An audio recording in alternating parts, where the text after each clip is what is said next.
everybody, it's Miss Davis here. I've got this story to read for you. The Very Noisy Night by Diana Hendry.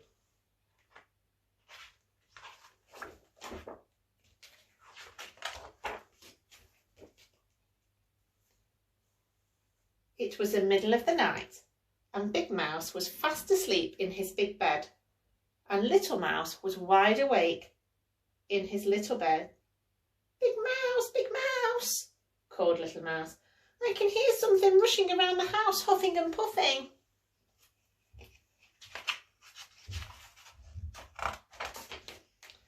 Big Mouse opened one eye and one ear. It's only the wind, he said. Can I come into your bed? Asked Little Mouse. No, said Big Mouse. There isn't room. And he turned over and went back to sleep.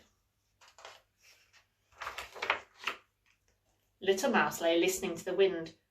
Then suddenly, between a huff and a puff, came a tap, tap, tap, tap. Little Mouse climbed out of bed, opened the front door, just a crack, and peeped out.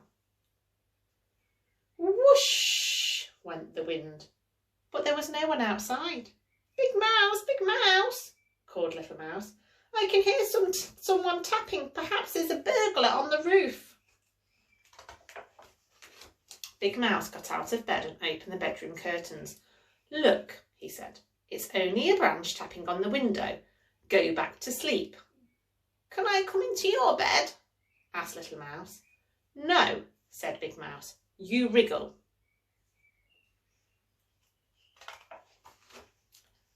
Little Mouse lay in his own bed and listened to the wind huffing and puffing and the branch tapping and someone calling.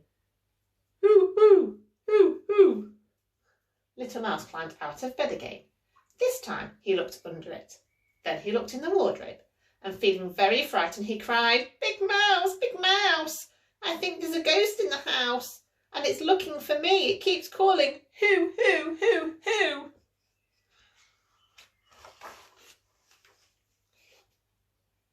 Big Mouse sighed, sat up and listened. It's only an owl, he said. It's awake like you. Can I come into your bed? Asked Little Mouse. No, said Big Mouse. Your paws are always cold. And Big Mouse pulled the blanket over his head and went back to sleep. Little Mouse got back into his own bed and he lay and listened to the wind huffing and puffing, the branch tapping and the owl hooting. But shh, what was that? Big Mouse, he called. I can hear a drip. It's a dripping.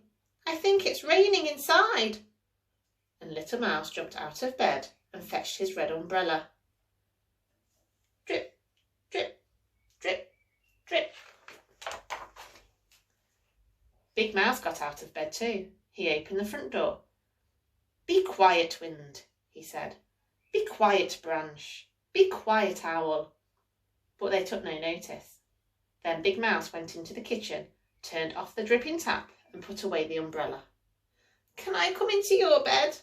Asked Little Mouse. No, you're nice and snug in your own bed, said Big Mouse, taking him back to the bedroom. Little Mouse lay and listened to the wind huffing and puffing, the branch tapping and the owl hooting. And just as he was beginning to feel very sleepy indeed, he heard, wee, wee, wee. Big Mouse, he called. You're snoring. Wearily, Big Mouse got up. He put his earmuffs on Little Mouse's ears. He put a paper clip on his own nose and he went back to bed.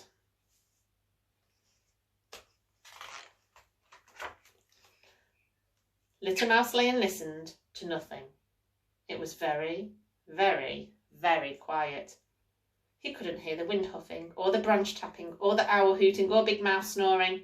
It was so quiet that Little Mouse felt he was all alone in the world. He took off the earmuffs, he got out of bed and pulled the paperclip off Big Mouse's nose. Big Mouse, he cried. I'm lonely.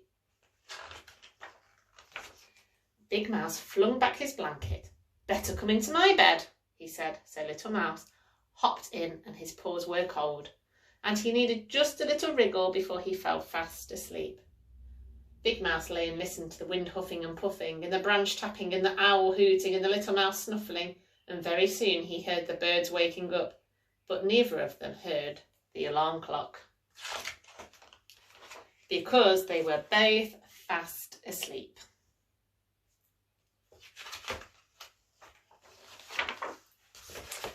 That is the end. I hope you like that one. Bye.